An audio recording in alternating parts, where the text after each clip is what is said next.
I'm Anil Kumar, and in this set of video, we will practice what we have learned for solving equations given in fractions. So here are three different equations given to you. You can pause the video, answer these questions, then look into my suggestion, or in between also you can pause and continue and then look into my solution. Let's begin with the very first one. Here the equation for us is x minus 1 over 3 plus x over 2 equals to 2. First step is find the lowest common denominator. 3 times 2 is 6 and 6 is the lowest common denominator. Since 6 is the lowest common denominator, we'll multiply each term by 6. Why we are doing so? Because we want to get rid of fractions. That is the whole idea, right? So when I multiply by 6, let me rewrite this. I'll write like this. 6 times x minus 1 over 3 plus 6x over 2 equals to 6 times 2. I could have written like this, right? So these are same things. So when you multiply by 6, what really happens? You get rid of fractions. So you can divide. Do you see that? 6 divided by 2 is 3. So now we do not have the denominator part as a fraction. So you get 2, right? So in this case, you get 2 times x minus 1 plus 3x equals to 12. Now you have an equation which does not have any fraction part. So that is the whole idea. We say get rid of fractions by multiplying each term using lowest common denominator. So that is the policy. So now we can expand. So we have 2x minus 2.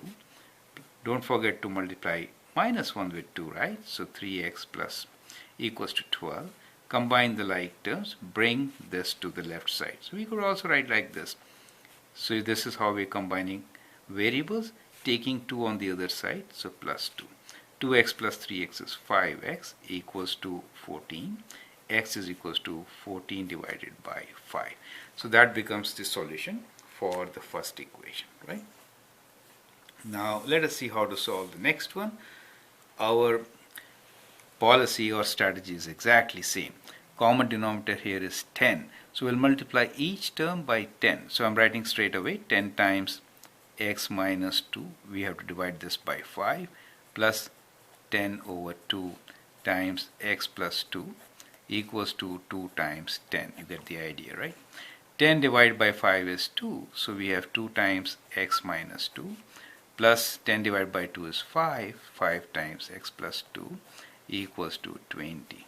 Open the bracket. So 2x minus 4 plus 5x plus 10 equals to 20. 2x plus 5x, you could combine 7x, right? 10 minus 4 is 6 equals to 20. Now 7x equals to 20 minus 6. 7x is 13 and x is equals to 13 over 7. So these are the steps to be followed to solve this particular equation, correct? So now you know how to do it. So now I'm leaving this one for you. So what we are doing in this case is we have to multiply each side by common denominator, which is 15, right? So you could do that. And in the first step, what should you get? You get 5 times this. Let me write here. 5 times 2x plus 1 minus 3 times x plus 4 equals to 15 times 7 is okay. 7 times 15. Now you need to expand and solve. Here is negative. So when you open this bracket, be careful. Let me show you. 5 times 2x is 10x plus 5 minus 3x minus, because minus times plus is minus, 12, and 7 times 15, 5 times 5 is 35 and 105. So you get that. Combine the like terms. 10x minus 3x is 7x. 5 minus 15 is minus 7 equals to 105. So 7x equals to 105 plus 7, which is 112. And you can say x is equals to 112 divided by 7. So that is how you could actually solve this particular equation, right? Now if you divide by 7, 7 times 1 is 7, then you get 42, and 7 times 6 is 42. So we get x equals to 16, as our answer for this particular case. I hope with this you learn different methods of solving equations where fractions are involved. I have a few more practice questions for you. Go through them. You should be good for your test. Thank you and all the best.